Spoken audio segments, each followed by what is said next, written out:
नमस्कार, मीडिया हलचल देख रहे हैं आप और मैं हूं आपके साथ हिमांशु। उत्तर प्रदेश की योगी आदित्यनाथ सरकार ने प्रदेश में रामराज कायम करने के लिए एक फॉर्मूला इजाद किया है और इस फॉर्मूले पर अब सवाल उठने लगे हैं। विपक्ष का कहना है कि विवादित फॉर्मूले के सहारे क्या प्रदेश में रामराज कायम किया जाएगा। आप सोच रहे होंगे और आपका भी सवाल होगा कि आखिर वो फॉर्मूला है क्या। तो वो फॉर्मूला ये है कि प्रदेश में जो दागी अधिकारी हैं, जो दागी आईपीएस अधिकारी हैं, उनको प्रमोशन दिया जाए और जो ईमानदार अधिकारी हैं, जो सरकार के कामकाज पर सवाल उठाएं, सरकार के कामकाज की कमी निकालें, उन्हें जबरन रिटायरमेंट दे दिया जाए।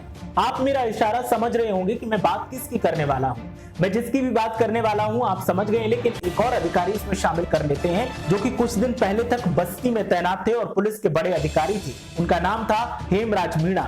लेकिन बस्ती में एक मामला सामने आया जिसमें एक दरोगा ने एक लड़की की तरफ से प्रेम प्रस्ताव ठुकराने पर फर्जी केस दर्ज किए और उस लड़की ने जब उन अधिकारी से शिकायत की तो कोई सुनवाई नहीं हुई। लेकिन लड़की जब लखनऊ पहुंची और वहां से कार्रवाई हुई तो उसके बाद उस अधिकारी को वहां से ट्रांसफर कर दिया गया और दरोगा को निलंबित कर दिया गया। ये अधिकारी हैं हेमराज मीणा, जिन्हें अब एसटीएफ लखनऊ का एसपी बनाया गया है। हेमराज मीणा को एसटीएफ एसपी की लखनऊ में कमान दी गई है, जिसके बाद सवाल विपक्ष ने उठाया है कि आखिर जिस अधिकारी के ऊपर संगीन आरोप लगा था कि एक लड़की जिसके ऊपर फर्जी केस किए गए थे, उसने जब मदद मांगी तो इस अधिकारी ने उसकी सुनवाई नहीं की, तो इस अधिकारी को फिर से नई तैनाती क्यों दे दी गई, वो भी तैनाती एसटीएफ में दी गई, आखिर किस आधार पर। और साथ ही सवाल इस बात का है कि आईपीएस अमिताभ ठाकुर, जिन्हें जबरन रिटायरमेंट दे दिया गया, आखिर किस बिना पर। क्या अमिताभ ठाकुर ईमानदारी से काम कर रहे थे, इसकी सजा उन्हें मिली? क्या अमिताभ ठाकुर आम आवाम की आवाज को बुलंद कर रहे थे, इसकी सजा उन्हें मिली?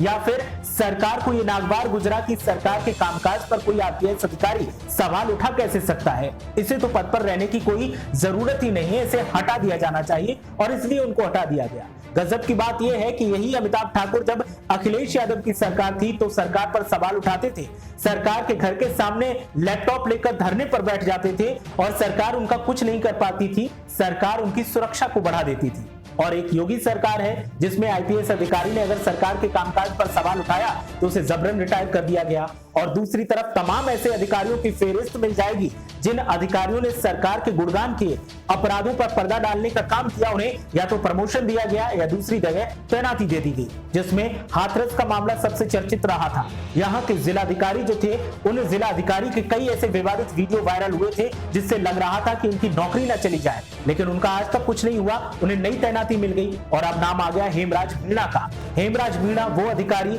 जिसने एक लड़की, जो निर्दोष लड़की थी, उसकी नहीं सुनी, उसे अब लखनऊ एसटीएफ की कमान सौंप दी गई है। योगी आदित्यनाथ सरकार में पारदर्शी तरीके से काम करने की दलील दी जाती है। सरकार का दावा है कि प्रदेश में कानून व्यवस्था को बेहतर बनाने के लिए ईमानदार अधिकारियों को तैनाती दी जा रही है। तो इसमें हेमराज मीणा जो एक निर्दोष लड़की की बात नहीं सुन रहे थे, फरियाद नहीं सुन रहे थे, उसे लखनऊ तक जाना पड़ा और उनको एसटीएफ की कमान दे दी गई। और ऊपर से हाथरस के जिलाधिकारी की बात तो सबके सामने है, जग जाहिर है, तमाम खबरिया चैनल्स ने उनकी खबर चलाई, लेकिन उनका कुछ भी बात से बाका नहीं हुआ। ऐसे में विपक्ष अब सवाल उठा रहा है कि आखिर अमिताभ ठाकुर का क्या कसूर था जो उनको जबरन रिटायर कर दिया गया, और हेमराज मीणा का ऐसा क्या योगदान था कि उनको अब एसटीएफ की कमान लखनऊ में दे दी गई। सवाल सरकार से पूछे जा रहे हैं और जवाब देने वाले कुतर्कों की झड़ी लगा रहे हैं।